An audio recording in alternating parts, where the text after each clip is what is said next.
Amada igreja, que a graça e a paz do nosso Senhor Jesus Cristo esteja com todos nós essa noite. Convido os irmãos que abram a palavra de Deus em Filipenses capítulo 3, versículos de 17 a 21.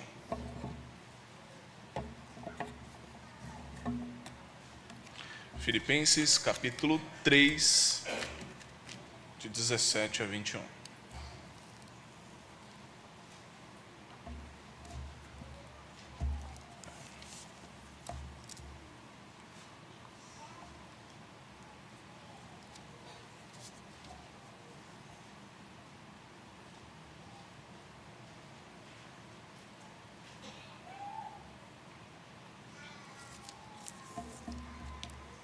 Diz assim a palavra do nosso Deus: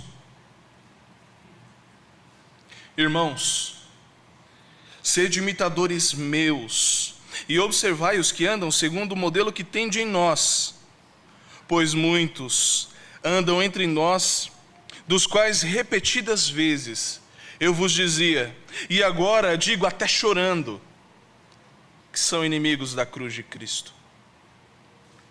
O destino deles é a perdição. O Deus deles é o ventre, e a glória deles está na sua infâmia, visto que só se preocupam com as coisas terrenas. Pois a nossa pátria está nos céus, de onde também aguardamos o Salvador, o Senhor Jesus Cristo, o qual transformará o nosso corpo de humilhação para ser igual ao corpo de sua glória, segundo a eficácia do poder que Ele tem de até subordinar a si todas as coisas. Até aqui a leitura da palavra de Deus. Vamos orar mais uma vez. Senhor nosso Deus, graças te damos, porque o Senhor tem nos ajudado até aqui. O Senhor tem nos sustentado, Pai. Deus, abençoe a exposição desta palavra, Deus. Abençoa-nos, de modo que possamos compreender o que o Senhor tem a dizer a nós. Oramos em nome de Jesus. Amém. Meus irmãos, aqui esse trecho que nós lemos, nós vemos um trecho onde o apóstolo Paulo está aqui falando sobre coisas muito melhores do que as coisas terrenas. Paulo enfatiza muito sobre o céu e sobre a alegria na carta aos Filipenses. E aqui ele não faz diferente. Ele está primeiro aqui dizendo sobre aqueles que têm as coisas terrenas como seus deuses e que têm as coisas do céu como prioridade. São dois pontos, são dois tipos de pessoas diferentes. E ele nos exorta a viver uma vida centrada nas coisas lá do alto. Uma vida centrada no céu, na eternidade.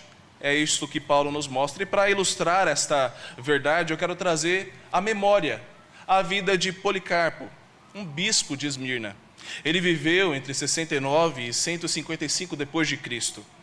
Ele foi discípulo direto do apóstolo João, o apóstolo amado de Jesus. E ele bebeu ali aos pés de João. Ele foi discipulado pelo próprio João e também recebeu muito conteúdo dos outros discípulos. Policarpo, ele é lembrado pela sua sabedoria, pelo seu trabalho firme na igreja, pela sua evangelização contínua. Ele viveu durante 86 anos. E Policarpo foi fiel, e fiel até o fim. Ele também é lembrado pelo momento da sua morte, onde ele foi pego como transgressor da lei, porque ele estava pregando o evangelho. Pegaram Policarpo, levaram ele e colocaram ele em uma fogueira. Antes de atear fogo à fogueira, disseram a Policarpo, aquele idoso de 86 anos, você pode sair daí.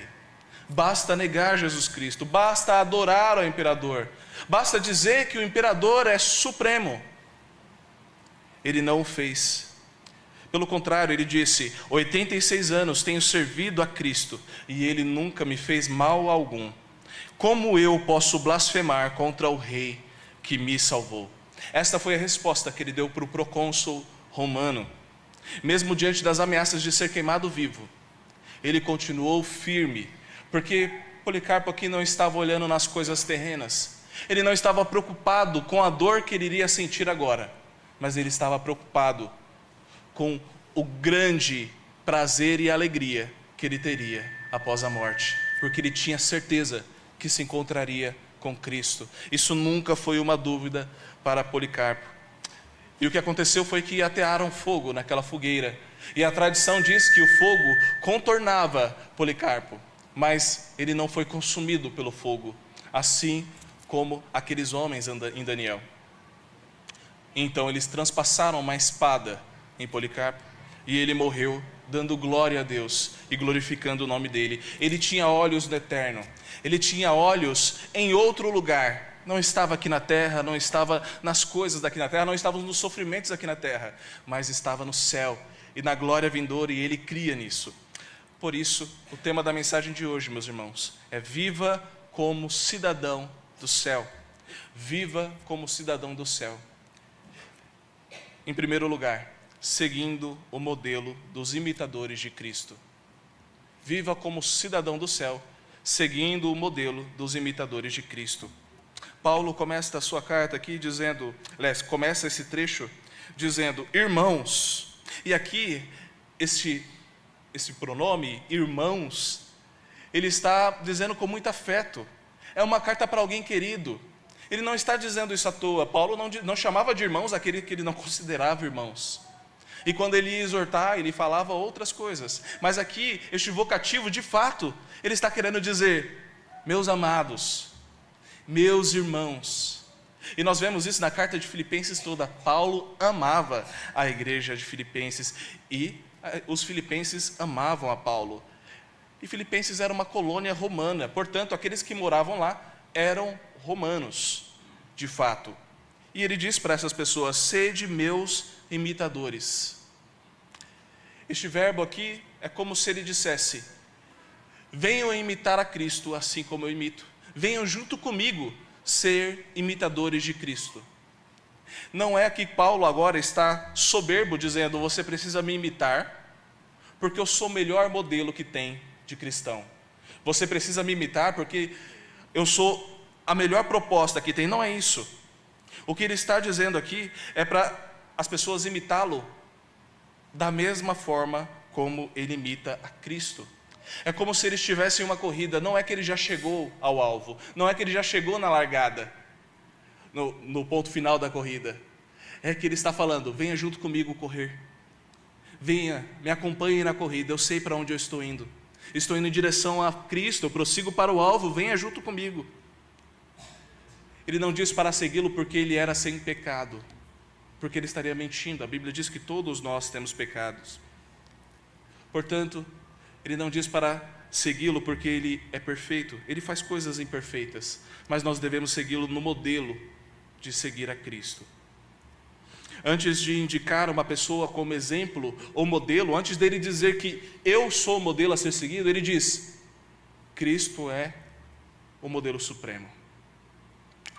Somente Cristo é aquele que nós podemos imitar verdadeiramente. Existe um livro chamado Discipulado, de um teólogo luterano alemão chamado Dietrich Bonhoeffer. Esse teólogo, ele morreu também pregando o Evangelho. E neste livro ele vai falar sobre a importância do discipulado. E o discipulado tem tudo a ver com imitar um ao outro, porque é esta a vida do crente. Nós imitamos uns aos outros. E ele diz que o discipulado é extremamente importante para que a graça de Cristo flua entre os cristãos. O discipulado é extremamente importante para que aqueles novos na fé possam ter contato com a graça que vem de Cristo. E nesse trecho do livro, ele diz assim, a graça barata é a pregação do perdão sem arrependimento do pregador. É o batismo sem a disciplina eclesiástica.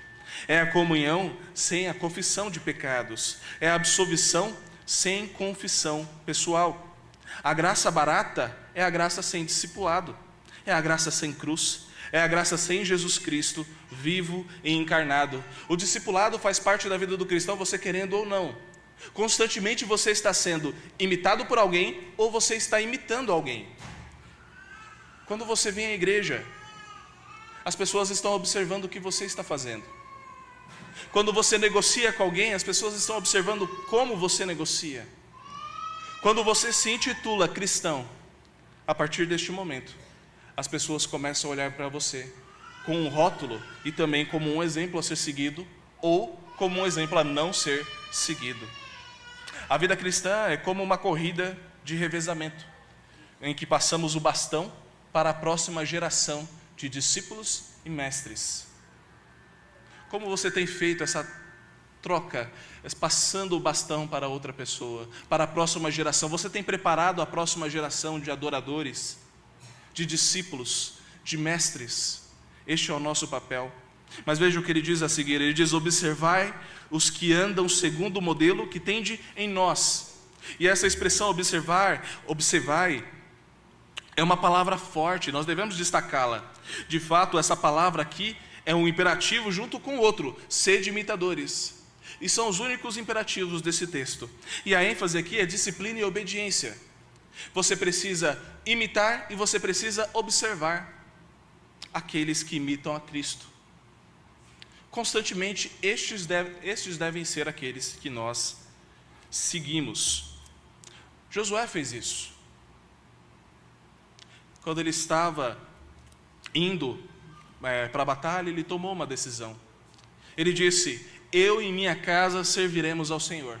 Vocês eu não sei. Eu e minha casa serviremos ao Senhor. A questão é, qual é o testemunho que você tem dado? Policarpo, por exemplo, como discípulo do apóstolo João, ele seguiu fielmente o exemplo dos seguidores de Cristo.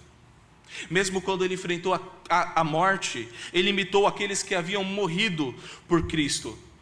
E ele permaneceu inabalável em sua fé. Ele permaneceu inabalável na sua postura de amor. E ele refletiu Cristo até o fim. Cristo é o modelo supremo no qual Paulo imita. A imitação dos santos tem que ter Cristo como centro. Meus irmãos, nós precisamos trabalhar com exemplos piedosos. Casamentos piedosos. Os jovens estão casando sem ter ninguém para ter como exemplo de casal. Os casais mais velhos precisam chamar os casais mais novos para passar um tempo juntos, para orarem juntos, para que eles vejam como é uma família cristã. Ou será que você tem vergonha dele ver como é a sua família cristã? O discipulado não é uma opção para o crente. Nós precisamos discipular os jovens. Os jovens estão caindo e caindo e caindo em drogas, em sexualidade. Os jovens estão caindo nos mais diversos tipos de abismos, porque nós não estamos discipulando os jovens. Nós não estamos gastando tempo com eles, dedicando o tempo da nossa vida com jovens, com as pessoas ao nosso redor. Não deixe esse trabalho para o pastor, meu irmão, minha irmã. Esse trabalho é seu. Quantas pessoas você discipula? Quantas pessoas você pega e anda junto com ela? Você pode discipular as pessoas nos ambientes mais diversos, no seu trabalho. Você deve ser um discipulador no seu trabalho. Aquele que não influencia está sendo influenciado por alguém. Você deve ser um discipulador ativo, alguém que de fato se preocupa com o crescimento espiritual do outro. Sabe o que vai acontecer, meu irmão? A igreja vai ruir. Nós vamos ter geração após geração de crentes fracos, cujos quais não aguentam nenhum tipo de exortação, porque não foram instruídos. Os casamentos estão desmoronando, porque o casal novo, quando ele vai buscar conselho com os casais mais velhos da igreja, ele não encontra apoio. Então ele vai buscar conselho com os colegas de trabalho que não são crentes, são ímpios. E o conselho que eles recebem é: você não merece passar por isso, separa. Larga desse casamento, vai viver sua vida, vai ser feliz. O jovem que está em busca da sua sexualidade está em dúvidas. Ele não encontra um braço forte no discipulado dentro da igreja, e ele se perde no mundo.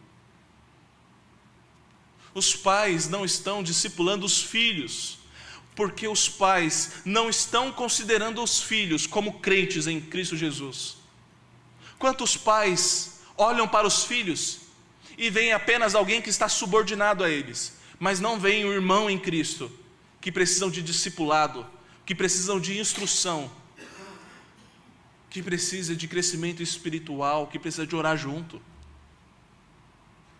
Meus irmãos, ser imitador de Cristo não é função fácil, porque em seu exemplo supremo, Ele morreu por amor a nós. Mas, meus irmãos, ser imitador de Cristo também é ser exemplo para outra geração que está vindo. As pessoas precisam olhar para a sua vida e ver um exemplo, e ver alguém a quem eu posso seguir. As pessoas estão procurando pessoas para seguir. Basta olhar na internet, no Instagram ou qualquer outra rede social. Você vai ver que hoje em dia a moda é quantos seguidores você tem. E de fato, muitos desses blogueiros, eles têm vários e vários seguidores que seguem mesmo o que eles fazem no dia a dia. Se a moça fala, eu comprei essa vasilha e eu achei muito boa, as pessoas querem comprar aquela vasilha. Eu comprei esse livro, eu achei muito bom, as pessoas querem comprar aquele livro. Tudo que eles falam que é bom, eles querem comprar, porque eles estão imitando aquela pessoa. Ali nada mais é do que a vida real. Quem você tem seguido? Em quem você tem se inspirado? Quem você tem inspirado? Quem você tem feito seguir você? E como você tem feito isso? Você é um bom exemplo? Ou você é um mau exemplo? Em segundo lugar, viva como cidadão do céu, rejeitando o modelo dos inimigos da cruz de Cristo. Versículo 18 começa assim: pois muitos andam entre nós, e esses indivíduos aqui que andam são chamados de inimigos da cruz. Existe um grande debate sobre os estudiosos desse texto para saber quem são. Afinal, será que eles são os libertinos morais, aqueles que querem que o evangelho se torne abrangente e sem nenhuma regra? Será que estes são os judaizantes, aqueles que querem que nós guardemos o sábado, guardemos as leis judaicas, a circuncisão? Quem serão esses indivíduos que são inimigos da cruz de Cristo? Os judaizantes, eles de fato negam até mesmo o que Cristo fez naquela cruz.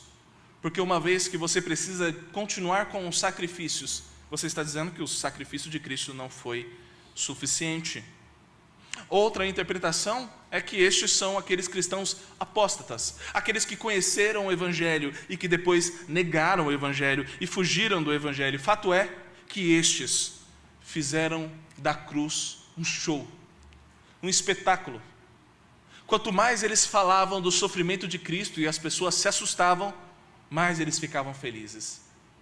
Eles queriam que Cristo tivesse sofrido mais, para que o drama fosse ainda maior, para que a fama e a glória deles crescesse por meio de Cristo. Eles não estavam preocupados com o Evangelho, eles não estavam preocupados com Cristo, eles não estavam preocupados com a mensagem, eles queriam ser grande, eles queriam crescer em cima de Cristo, fazendo da morte de Jesus não uma esperança, mas um espetáculo, um show, para que todos pudessem ver.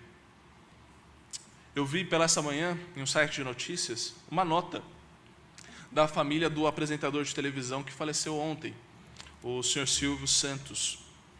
E a nota dizia o interesse que ele tinha após sua morte. E ele disse que ele não queria que a morte dele fosse motivo de espetáculo. Acredito que Cristo também não queria.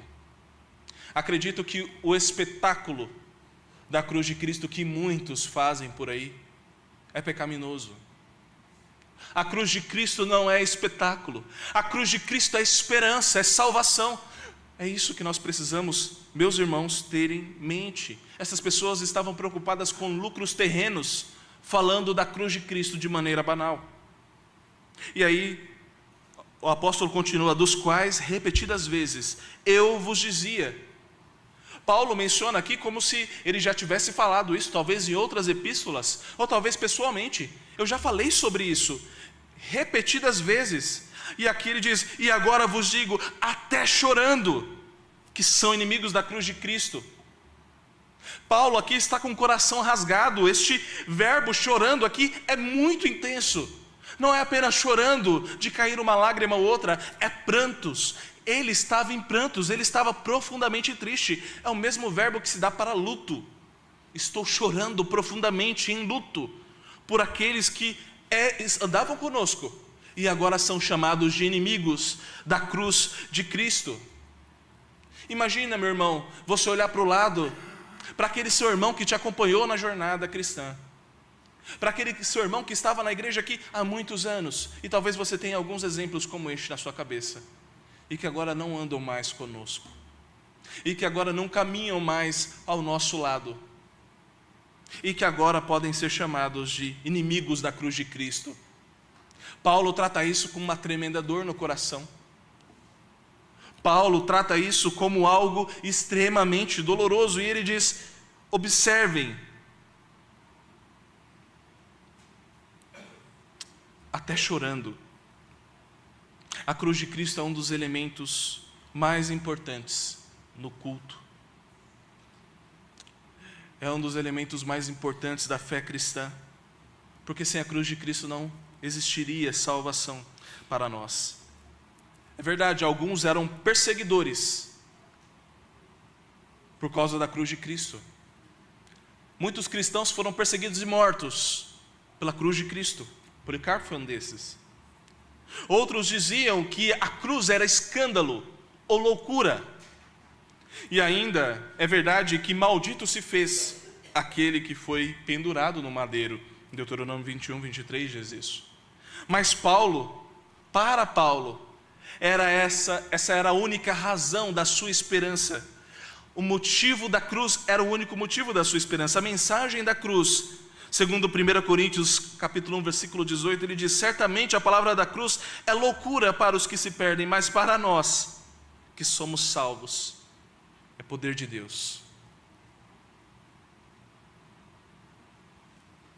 A cruz é loucura para os descrentes, mas para nós é poder de Deus. Paulo está de fato muito preocupado com estes que outrora andavam conosco, andavam com eles, podiam ser chamados até de irmãos, e que agora tornaram-se inimigos da cruz de Cristo. A morte de Cristo, meus irmãos, a morte naquela cruz traz salvação, traz paz, traz reconciliação. Ela cancela a nossa dívida que é impagável, mas Cristo pagou. E Paulo se refere aqui aos inimigos da cruz de Cristo, não com raiva, não com vingança, não de maneira jocosa, ou seja, zombando deles, como muitos crentes fazem, mas ele diz isso com profunda dor no coração. Rasga o coração do apóstolo, porque ele diz a seguir o que vai acontecer com essas pessoas que são inimigos da cruz de Cristo. O destino deles é a perdição, o Deus deles é o ventre, e a glória deles está na sua infâmia, visto que só se preocupam com as coisas terrenas. O Deus deles é o ventre. Meus irmãos, não tem coisa pior do que uma pessoa faminta. Basta você ir em algum restaurante, você ver em um atendimento, ou talvez você já tenha passado por isso, que a pessoa está esperando muito tempo para poder comer e ela está com fome. A pessoa é um doce, mas naquele momento, não, ela está com fome, ela está nervosa, ela quer comer, ela quer saciar a sua vontade, e para isso ela vai brigar com o atendente, ela vai gritar, ela vai esbravejar, porque eu estou com fome, e o que importa é o meu ventre, o que importa é saciar o meu ventre, o que importa é tapar o que está aqui, e a pessoa faz qualquer coisa para saciar a sua fome. Eu poderia dar vários e vários exemplos em que a fome fez que outras pessoas cometessem atrocidades. A fome pode ser destrutiva, porque as pessoas querem desesperadamente saciar o seu ventre. E é por isso que o jejum é tão difícil, porque você abdica daquilo que mais te dói, que é o sustento do seu corpo. Mas essas pessoas, elas são escravas do seu ventre. E ventre aqui com uma conotação diferente de simplesmente ventre, mas com uma conotação de eu mesmo, minha vontade, meu egoísmo, o âmago do meu ser. É isso que está dizendo aqui. Em Romanos 16:18 diz: porque esses tais não servem a Cristo, nosso Senhor, e sim ao seu próprio ventre, com suas suaves palavras e lisonjas, enganam o coração dos incautos. E aqui é dito que estas pessoas serão colocadas à vergonha. Aqueles que buscam a glória receberão vergonha no lugar da glória. E aqui é vergonha, ignomínia, desonra. E isso indica que aquelas pessoas que lutaram para ter a glória, na verdade agora é motivo de desonra perante Deus. Em Oséias capítulo 4, versículo 7 diz: quanto mais estes se multiplicam, tanto mais contra mim pecaram. Eu mudarei a sua honra em vergonha. Paulo aqui está exortando essas pessoas, porque essas pessoas que pensam no próprio ventre também querem as coisas terrenas. Elas não estão preocupadas com o que há por vir. Ela quer saciar agora. A minha fome é agora. Eu quero dinheiro, é agora. Eu não estou preocupado com o tesouro no céu. Eu estou preocupado com o tesouro agora. Meus irmãos, diante da oportunidade de salvar a sua vida, Policarpo escolheu servir a Cristo. Ele rejeitou com firmeza as tentações dos inimigos da cruz. Ele não buscou os prazeres ou a segurança deste mundo, mas ele escolheu com fidelidade a Cristo, recusando-se a trair a sua fé por qualquer vantagem terrena, mesmo que essa vantagem fosse a sua vida. A cruz é o centro da nossa fé e deve ser o centro da nossa vida. Rejeitar os caminhos dos iníquos é, em essência, abraçar o caminho de cruz. Examine os seus próprios desejos e motivações. Onde está o seu coração? Está firmado no seu ventre? Ou está firmado na cruz de Cristo? Meus irmãos, a cruz de Cristo é maravilhosa. Ela é motivo de esperança para nós. É isso que nos faz levantar pela manhã. Nós estamos aqui porque um dia nós fomos alcançados pelo Evangelho da Graça. E esse é o motivo de toda a alegria que Paulo está trazendo aqui. Nós podemos ser muitos e muito vitoriosos porque temos a cruz de Cristo, porque fomos alcançados pela graça de Jesus. Não somos mais estranhos, não somos mais inimigos, agora somos amigos de Cristo. Podemos ser muitos e muito felizes com isso. Não viva conforme os inimigos da cruz, não imite o exemplo dos inimigos da cruz. Eles seguem pecado sexual, egoísmo, ambição, preguiça, arrogância e tantos outros pecados. Eles colocam isso em um pedestal e diz que isso é certo e o que você está fazendo é errado. Você conversar e tentar seguir o inimigo da cruz de Cristo, de repente você vai começar a achar que o errado é não ser ambicioso, que o errado é ser bonzinho demais, que o errado é ser fiel demais, porque aquele que não trai é traído. Cuidado, os conselhos desse mundo vão nos levar à destruição. Em 1 João capítulo 2, versículo 15 diz assim: não ameis o mundo, nem as coisas que há no mundo. Se alguém amar o mundo, o amor do Pai não está nele. Não ameis. Não ameis. O que a Bíblia está nos ensinando aqui é para você não amar. O apóstolo João está dizendo, o apóstolo do amor, o apóstolo amado por Cristo, ele está dizendo que existe em algum momento em que o amor pode ser pecaminoso. Amar o mundo é pecaminoso. Então, quando alguém disser para você, qualquer forma de amor é verdadeira, quando alguém disser para você, o importante é ter amor, o resto não importa, Cristo está em todos os lugares, toda a religião é a mesma, é tudo a mesma coisa, o que importa é ter amor. A Bíblia não fala sobre isso. Existem momentos em que o amor pode ser pecaminoso. não devemos flertar com os prazeres deste mundo. Não devemos flertar, meus irmãos, com os inimigos da cruz de Cristo. Em terceiro e último lugar, viva como cidadão do céu, mantendo-se firme na esperança do Salvador. Mantendo-se firme na esperança do Salvador. E diz assim, versículo 20: pois a nossa pátria está nos céus, de onde também aguardamos o Salvador, o Senhor Jesus Cristo. A palavra pátria aqui é cidadania, o meu lugar de origem, para onde eu vou voltar. É a minha pátria, é a minha cidade, é a minha nação. O crente tem uma pátria, o crente tem um rei, e o crente tem uma esperança. Paulo aqui vai contrastar o destino dos inimigos da cruz e a esperança gloriosa dos filhos de Deus. E ele lembra os filipenses que a sua cidadania está no céu e não na terra. Assim como você. E Paulo aqui não quer que os filipenses abandonem a sua cidadania. E veja o que eu falei.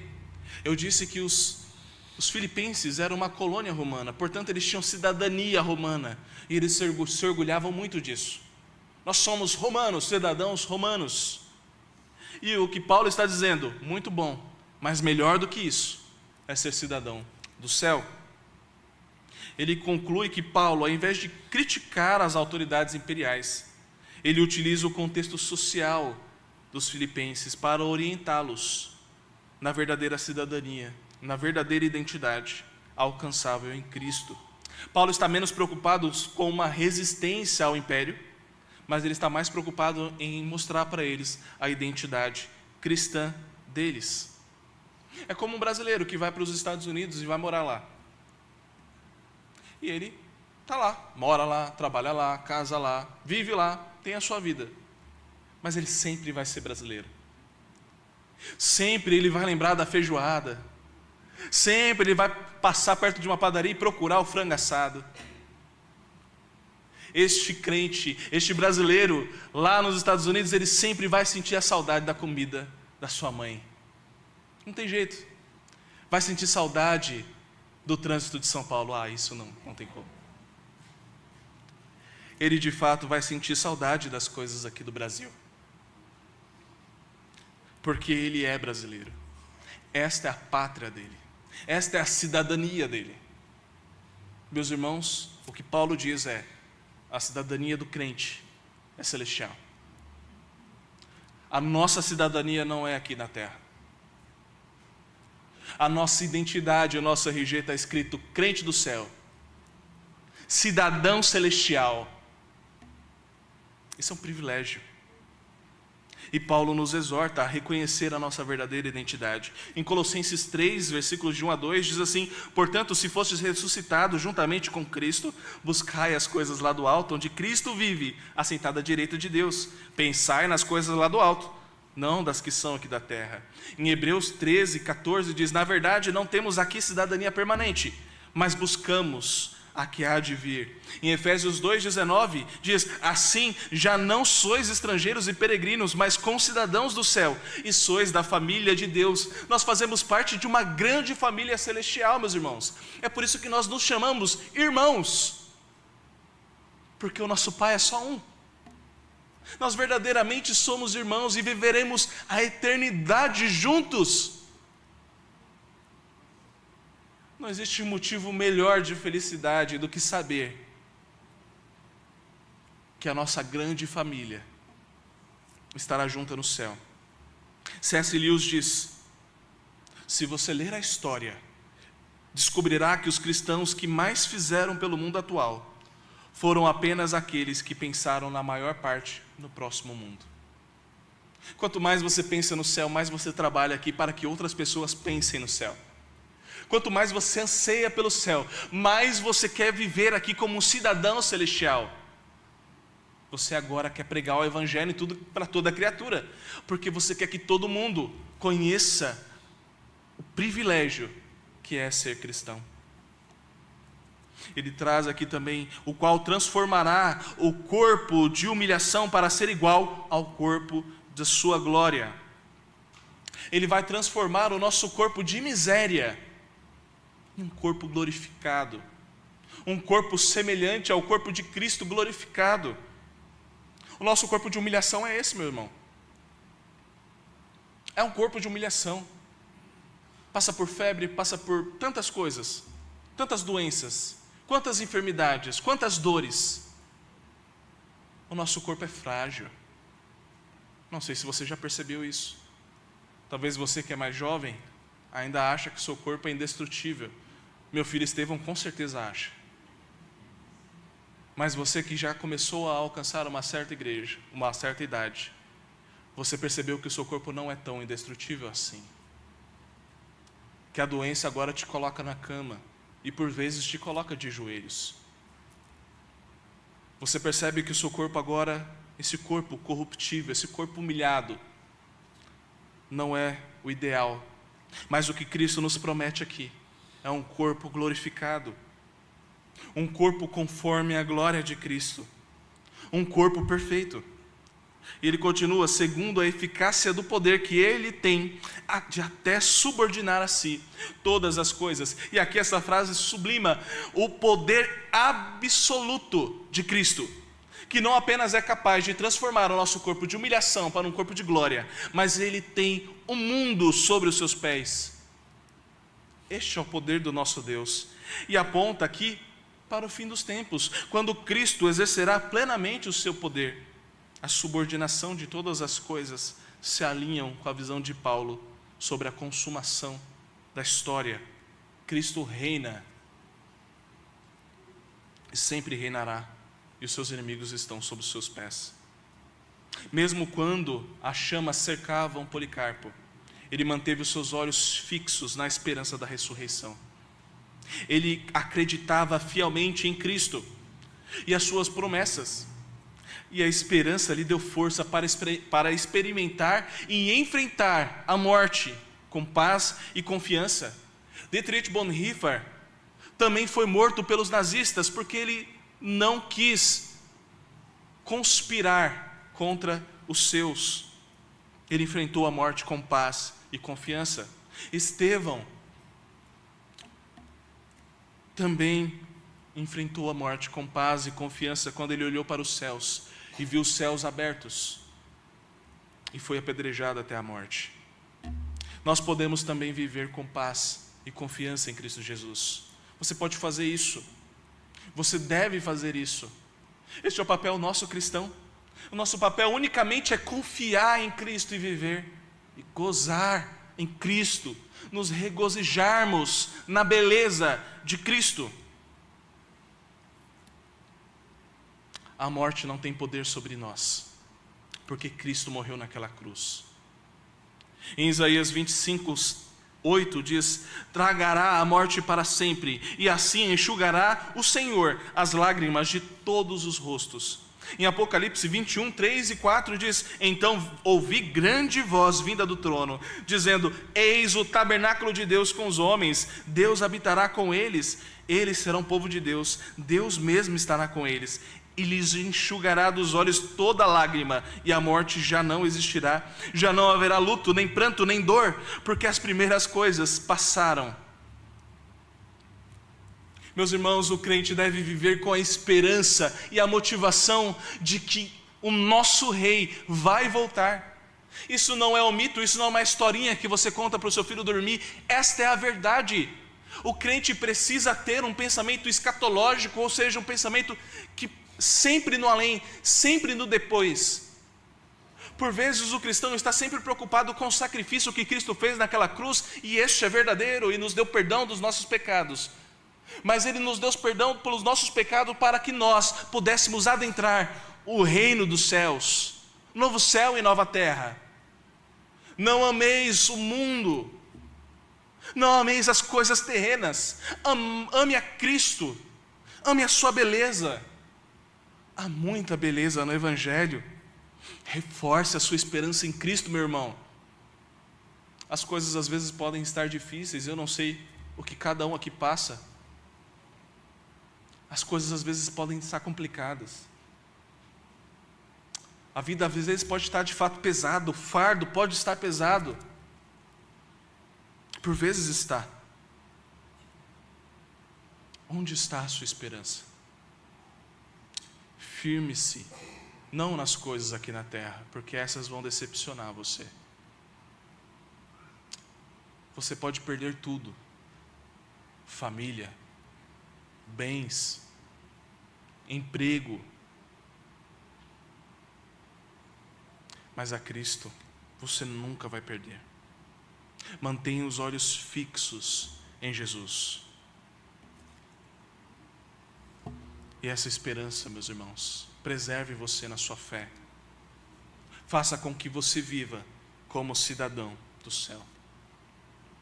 Para concluir, viva como cidadão do céu, seguindo o modelo dos imitadores de Cristo. Em segundo lugar, rejeitando o modelo dos inimigos da cruz de Cristo. Em terceiro e último lugar, mantendo-se firme na esperança do Salvador. Nós somos desafiados a viver como quem olha para frente, como quem olha esperando e ansiando Cristo. Esse é o motivo da nossa esperança. Que possamos, assim como Policarpo e também como Paulo, manter os nossos olhos fixos em Jesus, o autor e consumador da nossa fé, resistindo às tentações e pressões deste mundo, porque nós estamos aguardando um mundo muito melhor em Cristo Jesus. Eu gostaria de finalizar com uma carta que Policarpo escreveu para a igreja de Filipenses. Não é canônica, não é bíblica essa carta, mas foi uma carta que ele escreveu depois dos apóstolos para aquela igreja também. Ele diz assim: perseveremos na esperança e na paciência. Vamos então perseverar continuamente em nossa esperança e no penhor de nossa justiça, que é Jesus Cristo, que levou nossos pecados em seu próprio corpo sobre o madeiro, que não cometeu pecado, nem dolo algum foi encontrado em sua boca, mas suportou todas as coisas por nós, para que pudéssemos viver nele. Sejamos então imitadores de sua paciência. E se sofremos por amor de seu nome, glorifiquemo-lo, porque ele nos deu este exemplo em si mesmo, e nós cremos que é assim. Que essa esperança te dê forças para continuar a caminhada cristã. Que essa esperança te dê força para passar pelos problemas que você tem passado. Que essa esperança te dê forças para ser um imitador de Cristo, para pregar o Evangelho, para ter discípulos, para ser um exemplo e assim abençoar outras pessoas. Oremos mais uma vez, meus irmãos. Deus amado, Tua palavra foi lida e anunciada essa noite. O anseio do nosso coração é que o Senhor mude a nossa maneira de ver as coisas. É que o Senhor mude o nosso coração pecaminoso, Deus. É que o Senhor mude o nosso pensamento mesquinho, que por vezes quer satisfazer apenas o nosso ventre e não está preocupado de fato com o que o Senhor tem nos dado, com as bênçãos que o Senhor nos dá. Nós conseguimos olhar tudo aquilo de ruim que acontece em nossas vidas, mas não conseguimos, Pai, olhar a quantidade de bênçãos e livramentos que o Senhor nos dá continuamente. Ajude-nos a ter um coração grato e temente ao Senhor. Ajude-nos a desprezar as coisas terrenas e ansiar pelas coisas do céu, porque tudo isso passa, mas a Tua glória, Senhor, esta é eterna e nós queremos caminhar em direção a Ti. Ajude-nos, não queremos mais pecar contra o Senhor. Ajude-nos, Deus, a sermos fiéis a Ti até o fim. Nós oramos em nome de Jesus. Amém. In Christ alone, who took on flesh, fullness of God in endless babe, this gift of love and righteousness, scorned by the ones He came to save.